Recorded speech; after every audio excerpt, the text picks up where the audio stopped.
सबसे पहले तो आप सब लोगों का बहुत बहुत शुक्रिया, क्योंकि मेरी आखिरी वीडियो यानी जॉन लिस्ट की केस की डॉक्यूमेंट्री पे आप लोगों ने 10,000 से ज़्यादा व्यूज़ करा दिए। एज अ न्यू यूट्यूबर मेरे लिए ये बहुत बड़ी अचीवमेंट है, तो एक बार फिर से आप लोगों का बहुत बहुत शुक्रिया। अब आते हैं आज के केस के ऊपर।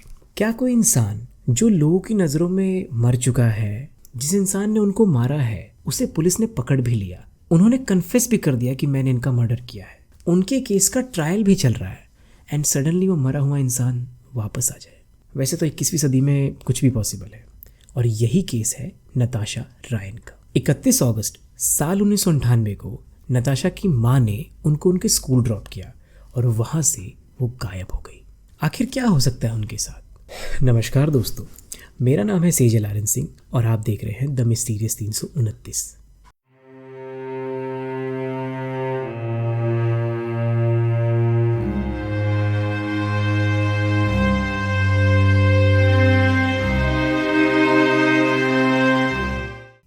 आज की कहानी हमें लेके चलती है रॉकहैम्पटन में।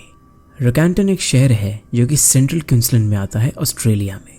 रॉकहैम्पटन अपने बीफ प्रोडक्शन के लिए बहुत ज़्यादा फेमस है और इस पूरे शहर में बहुत सारे बैलों के स्टैचूज भी हैं। इस शहर में आज भी बहुत सारी एंटिक चीज़ें हैं, जैसे 1850 से लेके 1950 तक। इस दौरान जैसे कॉटेजेस, वुल शेड्स और कार्स थीं, आज भी उनमें से बहुत सारी ये चीज़ें इस शहर में मौजूद हैं। रॉकहैम्पटन हेरिटेज विलेज में ऐसी बहुत सारी चीज़ें एक साथ आपको मिल जाएंगी। और साल 1984 में इसी ही शहर में जन्म हुआ था नताशा एन रायन का। जब नताशा एक बच्ची थी तो उनके पिता ने उनका नाम ग्रास हॉपर रखा था। इसकी वजह ये थी कि जैसे बचपन में बच्चे शुरुआत में चलने के लिए पैरों के साथ साथ अपने हाथों का भी सहारा लेते हैं, नताशा ने ऐसा कभी नहीं किया था। वो बहुत छोटे पर से ही अपने पैरों के सहारे चलना सीख गई थी। अब दुख की बात तो ये थी कि जब नताशा बहुत छोटी थी तभी उनके पेरेंट्स का डाइवोर्स हो गया था। अब नताशा अपने मदर के साथ नॉर्थ रॉकहैम्पटन में रहने लगी एंड उनके पिता उनके घर से लगभग 3 घंटे की दूरी पे किसी दूसरी जगह रहने लगे थे। और जैसा कि आप सब उम्मीद कर सकते हैं, एक टीनेजर के माता पिता का जब डाइवोर्स हो जाता है तो बहुत ज़्यादा चांसेस होते हैं कि वो गलत रास्ते पे चले जाएं। अपने फैमिली प्रॉब्लम्स की वजह से नताशा बहुत शांत रहने लगी थी और इसी वजह से कुछ बच्चे उसका मजाक भी बनाने लगे थे। और उसी दौरान कई बार लोगों ने नताशा को ड्रग्स लेते हुए भी पकड़ा था। सिर्फ ड्रग्स ही नहीं, नताशा ने वीड का भी सेवन चालू कर दिया था। सिर्फ अपने घर पे ही नहीं, नताशा अपने स्कूल में भी ड्रग्स और वीड दोनों यूज कर रही थी। सबसे पहले इसके बारे में नताशा के दोस्तों को पता चला। जब नताशा की मदर यानी जेनी रायन को ये सब चीजों के बारे में पता चला तो उन्होंने तुरंत नताशा को ये सब करने से रोका और इसका रिजल्ट ये हुआ कि नताशा ने कई बार सुसाइड अटेम्प्ट्स किए। उसने अपने हाथों की नसें भी काटी थी।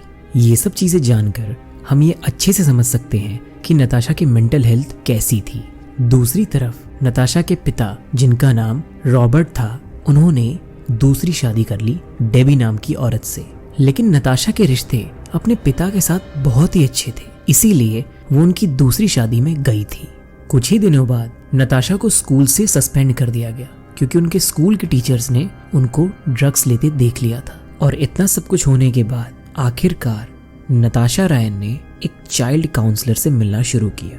एक चीज मैं आप लोगों को ये बता देता हूँ कि ये सब कुछ जो हो रहा है वो साल 1998 में हो रहा है और अभी नताशा की उम्र सिर्फ 14 साल है। इसी दौरान नताशा एक 21 साल के लड़के जिसका नाम स्कॉट ब्लैक था उसको डेट कर रही थी।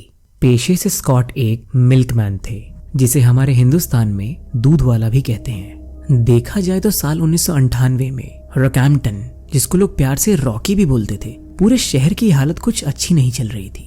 उस 68,000 पॉपुलेशन वाले शहर में बहुत सारी प्रॉब्लम्स चल रही थी। आए दिन वहाँ लोग गायब हो जा रहे थे, लड़कियों का रेप हो रहा था। इतना ही नहीं, टीनेज प्रेगनेंसी रेट पूरे ऑस्ट्रेलिया के कंट्री के एवरेज से दुगना था। अब आप खुद समझ सकते हैं कि उस शहर के हालात कैसे थे। उसी दौरान साल 1998 में एक 16 साल की लड़की का केस बहुत फेमस हो रहा था और उस लड़की का नाम था रेचल एंटोनियो। आखिरी बार एंटोनियो को क्वींस बीच पे देखा गया था और उसके बाद कभी भी किसी ने उसको नहीं देखा था।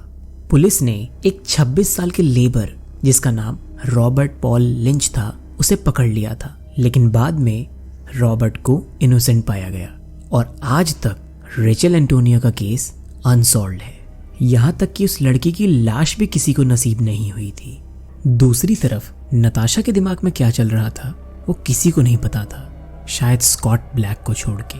और आखिरकार 12 जुलाई साल 1998 की सुबह में जब नताशा अपने फैमिली डॉग के साथ एक वॉक पे निकली थी और वहां से वो गायब हो गई एंड किसी ने उसे कहीं नहीं देखा था। इसके बाद नताशा के घर वालों ने तुरंत पुलिस को इन्फॉर्म कर दिया था और महज कुछ ही दिनों बाद पुलिस ने नताशा को रॉकहैम्पटन म्यूजिक बॉल में पकड़ लिया, जो कि रॉकहैम्पटन का एक म्यूजिक इवेंट होता है। पकड़े जाने के बाद नताशा ने पुलिस को यह बताया कि वो अपने बॉयफ्रेंड स्कॉट ब्लैक के साथ एक होटल में रह रही थी। पुलिस ने तुरंत स्कॉट ब्लैक पे अपहरण का चार्ज लगा दिया और नताशा को उसकी फैमिली के पास भेज दिया। लेकिन ना ही पुलिस ना ही नताशा की फैमिली किसी को भी ये अंदाजा नहीं था कि आगे क्या होने वाला था। महज 1.5 महीने बाद 31 अगस्त साल 1998 को सुबह 8:15 पे जब जेनिफर रायन ने अपनी बेटी नताशा को उसके स्कूल पे उतारा था, वहां से वो गायब हो गई। नताशा के डिसअपीयरेंस की वजह से north Rockhampton state high school, जो कि नताशा का ही स्कूल था, उस पूरे स्कूल पे इफेक्ट पड़ता है। और पिछली बार की ही तरह बिना किसी देरी के पुलिस ने नताशा की खोज चालू कर दी। उन्हें ये लगा कि जैसा शायद पिछली बार हुआ था इस बार भी शायद वैसे ही होगा। वो लोग बहुत आसानी से नताशा को ढूंढ लेंगे, लेकिन इस बार चीजें बहुत अलग थीं। पुलिस ने जब नताशा की माँ से बात करी तो उन्होंने ये बताया कि पिछली बार से लौटने के बाद नताशा की मेंटल हेल्थ बहुत अच्छी थी और उसका कोई भी भागने का प्लान नहीं था। और इन्वेस्टिगेशन पे ये पता चला कि 2 सितंबर को आखिरी बार जेनिफर को एक सिनेमा कॉम्प्लेक्स में वीडियो गेम खेलते हुए देखा गया था और वो लास्ट में किसी आदमी के साथ एक कार में बैठकर चली गई। पुलिस को पूरा कंफर्म हो गया कि पिछली बार की ही तरह इस बार भी जेनिफर भाग गई है। और बिना किसी देरी के पुलिस ने फिर से नताशा के बॉयफ्रेंड यानी स्कॉट से पूछताछ चालू करी, लेकिन इस बार उनको नताशा की कोई भी खबर नहीं थी। जब पुलिस ने नताशा के स्कूल में पूछताछ करी तो उन्हें ये पता चला कि भागने से पहले नताशा प्रेग्नेंट थी और ये चीज उसने खुद अपने दोस्तों को और अपने स्कूल काउंसलर को बताई थी। इन सब के बाद कांस्टेबल रॉबर्ट न्यूटन ने मीडिया की हेल्प ली और सामने आकर नताशा से ये रिक्वेस्ट करी कि वो जहां भी हैं अपनी माँ के पास वापस आ जाए। लेकिन इस बार ऐसा कुछ नहीं हुआ। महीनों तक नताशा की कोई भी खबर नहीं मिली, लेकिन पुलिस ने अपनी तलाश जारी रखी थी। मैंने आपको पहले ही बताया था कि रॉकहैम्पटन के हालात कुछ अच्छे नहीं चल रहे थे और इन्हीं सब के दौरान 4 और फीमेल्स भी गायब हो गई थी। 36 साल की बेवर्ली लिगो, 19 साल की स्लेविया बेनेडिटी, 39 साल की जूलिया टर्नर और 9 साल की कियारा स्टेनहार्ट भी अपने घर से गायब थी। पुलिस को ये लगा कि ये सारे मिसिंग आपस में कनेक्टेड हैं और 9 साल की कियारा स्टेनहार्ट के केस में पुलिस ने लियोनार्ड फ्रेजर नाम के आदमी को पकड़ लिया। लियोनार्ड फ्रेजर को द रॉकहैम्पटन रेपिस्ट के नाम से भी लोग जाना करते थे। वो रॉकहैम्पटन के बहुत ही फेमस सीरियल किलर थे। लियोनार्ड फ्रेजर का जन्म इंगम, क्वींसलैंड में 27 जून 1951 में हुआ था और साल 1957 में वो सिडनी आ गए थे। 1960s में उन्होंने अपनी स्कूलिंग छोड़ दी थी और उनके ऊपर साल 1966 में पहला क्रिमिनल केस लगा, जब 15 साल के फ्रेजर चोरी के जुर्म में पकड़े गए थे और इसके लिए उनको 1 साल की जेल हुई थी। आगे चल के लियोनार्ड ने कई सारे रेप किए थे, यहाँ तक कि उन्होंने एक कैंसर पेशेंट को भी नहीं छोड़ा था। साल 1975 से लेके 1997 तक इन 22 साल में उन्होंने अपने 20 साल जेल में गुजारे थे और इसी रीजंस की वजह से वो ऑस्ट्रेलिया के one of the most famous criminals में से एक थे। इस बार पकड़े जाने पर फ्रेजर ने बताया कि वो 9 साल की कायरा को बहुत दिनों से स्टॉक कर रहे थे। कायरा भी उसी स्कूल में पढ़ती थी जहाँ पे नताशा पढ़ा करती थी और मौका देखकर 22 अप्रैल 1999 को जब कायरा स्कूल से अपने घर वापस जा रही थी, फ्रेजर ने उनका पीछा किया और पहले पीछे से वार कर उन्हें बेहोश कर दिया और रेप करने के बाद उस बेचारी बच्ची को जान से मार दिया। और पूछताछ के बाद फ्रेजर ने ये मान लिया कि उसने ही बेवर्ली, जूलिया, और स्लीविया का रेप और मर्डर दोनों किया था। लेकिन नताशा के बारे में पूछने पर इनिशियली उसने ये बताया कि वो नताशा को जानता तो था, लेकिन उसने उसका मर्डर और रेप नहीं किया है। उसने ये बताया कि नताशा अभी भी जिंदा है और यहीं कहीं रॉकहैम्पटन में छुपी हुई है। लेकिन पुलिस ये जानती थी कि as a serial killer Fraser ने ही नताशा को मारा है। इसीलिए उन्होंने एलन क्विन की हेल्प ली, जो कि फ्रेजर का ही दोस्त था और जेल में एक फ्रॉड के केस में था। एलन ने फ्रेजर को अपनी बातों में फंसाकर उससे सब कुछ निकलवा लिया कि कैसे उसने बेवरली, जूली और स्लीविया को मारा था। और नताशा के बारे में पूछने पर उसने ये बताया कि फ्रेजर नताशा से एक सिनेमा में मिला था और लिफ्ट के बहाने उसने नताशा को अपनी गाड़ी में बिठा लिया और वहीं पे उसने उस पर अटैक कर दिया और रेप करने के बाद उसने उसका मर्डर किया और एयरपोर्ट के पास वाले तालाब में उसने उसकी लाश को फेंक दिया। एलन और फ्रेजर के बीच का यह सारा कॉन्वर्सेशन पुलिस ने रिकॉर्ड कर लिया।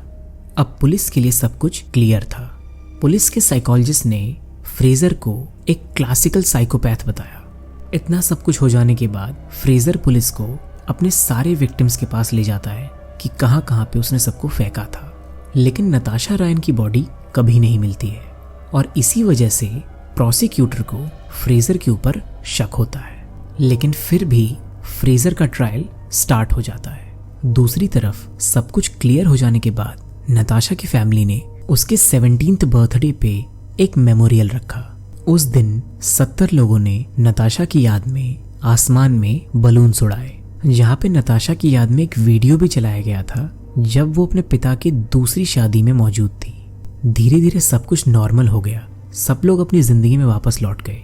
लेकिन जेनी रायन के लिए सब कुछ बहुत मुश्किल था। वो हमेशा नताशा की यादों में रहती थी और कभी भी किसी चीज पर कॉन्सेंट्रेट नहीं कर पाती थी। लेकिन फिर साल 2003 में इस केस का सबसे बड़ा ट्विस्ट सामने आया। महीना था अप्रैल का, जब पुलिस के पास एक अनजान लेटर पहुंचा। किड्स हेल्पलाइन काउंसलिंग सर्विस में से किसी काम करने वाले एम्प्लॉय ने ही वो लेटर पुलिस को भेजा था। उस लेटर में ये लिखा था कि नताशा रायन नाम की लड़की अभी भी जिंदा है। और ये सुनकर पुलिस के होश उड़ गए। किसी रोज नताशा ने ही सैली नाम यूज कर किड्स हेल्पलाइन में फोन किया था। उसने ये बताया कि वो वही लड़की है जो पिछले 5 सालों से अपने घर से गायब है और कोर्ट में उसके ही मर्डर का ट्रायल चल रहा है। नताशा ने यह भी बताया कि वो पिछले 5 सालों से छुपकर अपने बॉयफ्रेंड के घर में रह रही है, जो नताशा की माँ के घर से महज 1.5 मील की दूरी पे है। उस लेटर में यह भी लिखा था कि उन्होंने सैली के फोन नंबर को ट्रैक करने की कोशिश करी, लेकिन वो ऐसा नहीं कर पाए। लेकिन पुलिस को स्कॉट ब्लैक का घर का एड्रेस पता था। पुलिस तुरंत वहां पहुंची और जैसा कि उस लेटर में लिखा गया था वो बिल्कुल सच निकला। नताशा रायन बिल्कुल सही सलामत जिंदा थी। वो अपने बॉयफ्रेंड के बेडरूम के कपबोर्ड में छुपी हुई थी। जब पुलिस ने नताशा की इस हरकत का कारण पूछा तो उसने सिंपली ये जवाब दिया कि उसका एक छोटा सा झूठ बहुत ही बड़ा बन गया था। पुलिस ने तुरंत नताशा के पिता को इसके बारे में इन्फॉर्म किया तो इनिशियली उनको ये लगा कि पुलिस को नताशा की डेथ बॉडी मिली है। आखिरकार जब नताशा ने उनसे फोन पर बात करी तब जाकर उन्हें यकीन हुआ। उसके बाद पुलिस ने प्रोसिक्यूटर को भी इन्फॉर्म किया और उस टाइम पे लियोनार्ड फ्रेजर का ट्रायल भी चल रहा था। प्रोसिक्यूटर ने तुरंत कोर्ट को ये इन्फॉर्म किया कि नताशा रायन अभी भी जिंदा है और ये मालूम चलने के बाद कोर्ट ने फ्रेजर के ऊपर से नताशा के मर्डर के चार्जेस हटा दिए। लेकिन फिर भी इस बात से फ्रेजर के फाइनल सेंटेंस पर से कुछ खासा फर्क नहीं पड़ने वाला था। दूसरी तरफ पुलिस ने तुरंत नताशा और स्कॉट को हिरासत में ले लिया। स्कॉट की फैमिली और उनके साथ काम करने वाले लोगों ने यह बताया कि किसी को भी नताशा और स्कॉट की इस हरकत के बारे में नहीं पता था। नताशा से पूछताछ के बाद यह पता चला कि जब भी स्कॉट की फैमिली या दोस्त कोई भी उसके घर पर आता था तो वो सिंपली स्कॉट के बेडरूम वाले कपबोर्ड में छुप जाया करती थी। पिछले 5 सालों से नताशा उसी घर में रहा करती थी और बहुत जरूरत पड़ने पर वो बहुत ही देर रात को कभी कभी घर से बाहर निकला करती थी। पिछले 5 सालों से ढंग से नताशा को सनलाइट भी नहीं मिली थी। इसके बाद पड़ोसियों ने ये बताया कि इसी वजह से पिछले 5 सालों से स्कॉट के घर के कर्टन हमेशा बंद थे। घर के अंदर अपना ज्यादातर टाइम नताशा स्कॉट के लिए खाना बनाने में और किताबें पढ़ने में बिताया करती थी, और कभी कभी वो दोनों रात को लोकल बीच चले जाया करते थे। इस पूरे 5 साल घर के बाहर हमेशा स्कॉट के कपड़े सूखा करते थे। नताशा अपने कपड़े घर में ही सुखाया करती थी। जब पुलिस ने नताशा को उसकी माँ से मिलवाया तो जेनी नताशा पे बहुत ज्यादा गुस्सा हुई, और आखिर हो भी क्यों ना, नताशा ने हरकत भी ऐसी करी थी। दूसरी तरफ पुलिस वाले भी स्कॉट और नताशा पे बहुत ज्यादा गुस्सा हुए। उन्होंने ये बताया कि उनकी इस लापरवाही से पुलिस को लगभग 5 लाख ऑस्ट्रेलियन डॉलर का नुकसान हुआ था, जो कि नताशा की खोज में खर्च हुए थे। आखिरकार नताशा और स्कॉट को कोर्ट में पेश किया गया। उसी कोर्ट में लियोनार्ड फ्रेजर भी मौजूद थे। कोर्ट ने नताशा और स्कॉट को गिल्टी पाया। उन्होंने नताशा पे 4,000 ऑस्ट्रेलियन डॉलर का फाइन लगाया और एक्स्ट्रा 16,000 ऑस्ट्रेलियन डॉलर का फाइन लगाया, जो कि इन्वेस्टिगेशन कॉस्ट के अंतर्गत लगाया गया था। दूसरी तरफ स्कॉट को 3 साल की जेल की सजा सुनाई, लेकिन वो 1 साल के बाद ही जेल से बाहर आ गए थे, और सीरियल किलर लियोनार्ड फ्रेजर को लाइफ इम्प्रिजमेंट की सजा सुनाई गई। इन सब के बावजूद नताशा और स्कॉट को बहुत ज्यादा पब्लिसिटी मिली, और इस पब्लिसिटी से उन दोनों ने बहुत ज्यादा पैसे भी कमाए। उन दोनों ने अपनी कहानी एक ऑस्ट्रेलियन मीडिया कंपनी जिसका नाम 60 मिनट्स था उनको बेच दी, वो भी पूरे 1,20,000 ऑस्ट्रेलियन डॉलर में। लेकिन नताशा के इस डिसीजन से उसके पेरेंट्स बहुत ज्यादा नाखुश थे। दूसरी तरफ 26 दिसंबर साल 2006 को लियोनार्ड फ्रेजर को जेल में ही चेस्ट पेन स्टार्ट हो गया और उन्हें तुरंत हॉस्पिटल में एडमिट किया गया। लेकिन 1 जनवरी 2007 को हार्ट अटैक की वजह से उनकी डेथ हो गई। अगर आप मेरा पर्सनल टेक पूछेंगे तो मैं ये बोलूँगा कि इस केस में नशे का बहुत बड़ा रोल था। मतलब नताशा की ये हालत बनाने में नशे का बहुत बड़ा रोल था। हम सब के पेरेंट्स हमेशा ये बोलते हैं कि लाइफ की किसी भी स्टेज पे नशा नहीं करना चाहिए। बहुत सारे लोग ओकेजनली दुख दर्द या फिर किसी प्रॉब्लम में वो नशा करते हैं, बट ये उनको सिर्फ एक बहाना चाहिए होता है वो नशा करने का। तो इसीलिए मैं आप सबसे एक बार ये कहूँगा कि प्लीज़ अगर नशा कर रहे हो तो उसे छोड़ दो। दूसरी तरफ नताशा एंड स्कॉट ने आगे चल के अपनी कहानी से बहुत पैसे कमाए, तकरीबन 2 लाख ऑस्ट्रेलियन डॉलर के करीब। लेकिन अभी भी इस केस की सबसे इंपॉर्टेंट चीज़ रह रही थी, आखिर नताशा ने ऐसा किया क्यों था? क्योंकि पहले वाला रीज़न इतने बड़े कांड को अंजाम देने वाला रीज़न तो नहीं लग रहा था। इसीलिए एक इंटरव्यू में जब इंटरव्यूअर ने नताशा से ये सवाल पूछा कि आखिर उसने ऐसा किया क्यों था, तो नताशा ने सिंपली जवाब दिया कि उनके रहने या न रहने से उनकी फैमिली पे कोई फ़र्क नहीं पड़ने वाला था। अब आप इस तरीके से नताशा की सोच को समझ सकते हैं। अपने इस स्टेटमेंट में उसने ये भी ऐड किया कि वो राज हमेशा उस तक ही सही है, वो कभी किसी को भी वो चीज़ नहीं बताना चाहती है। जब नताशा और स्कॉट पब्लिकली बाहर निकलने लगे एक साथ, तो लोगों ने उन्हें शुरुआत में बहुत ज़्यादा क्रिटिसाइज़ किया था, एंड शायद वो डिज़र्व भी करते थे। खैर, इन सब के बाद 2008 में नताशा एंड स्कॉट ने शादी कर ली थी और आज के टाइम उनके 3 बच्चे हैं। इसी के साथ आज का केस यहीं ख़त्म होता है। एंड जाते जाते मैं आपसे, जैसा हमेशा करता हूँ, इस केस के ऊपर आपका क्या टेक है? लाइक नताशा की मेंटालिटी, नशों के ऊपर, एंड जो उसने किया वो क्या सही था या गलत? प्लीज़ मुझे कमेंट सेक्शन में ज़रूर बताइएगा। अच्छा लगा होगा तो वीडियो को लाइक कर दीजिएगा एंड चैनल को सब्सक्राइब कर दीजिएगा। और हाँ, जाने से पहले जैसा मैं हमेशा बोलता हूँ, अपना ध्यान रखिए और बुरे लोगों से बच के रहिए। और हाँ, मैं ज़िंदा भी रहूँगा और आपके लिए ऐसे ही बेहतरीन केसेस लाता रहूँगा।